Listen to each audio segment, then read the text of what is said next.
વડોદરા શહેરના JP road police હદ વિસ્તારમાં દારૂ પીધેલ હાલતમાં અકસ્માત સર્જનારની પોલીસે ધરપકડ કરી કાયદેસરની કાર્યવાહી હાથ ધરી છે.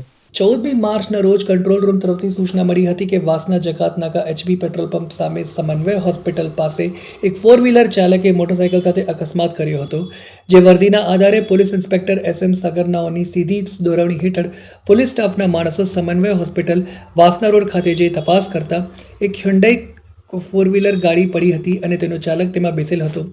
તે કાર ચાલકની પૂછપરછ કરતા તે નશો કરેલ હાલતમાં જણાઈ આવતા તેને કારમાં તપાસ કરતા ડ્રાઇવિંગ સીટ નીચેથી એક વિદેશી દારૂની બોટલ મળી આવી હતી તથા કાર ચાલકે મોટરસાયકલને પોતાની કાર અથડાઈ હતી, જેથી કાર તથા તેના ચાલકને પોલીસ સ્ટેશન લાવી તેના વિરુદ્ધમાં ગુનો રજીસ્ટર કરી કાર ચાલકની કાર તથા તેના કારમાંથી મળી આવેલ દારૂની બોટલ ગુનાના કામે કબજે કરી તેના વિરુદ્ધમાં કાયદેસરની કાર્યવાહી હાથ ધરી હતી.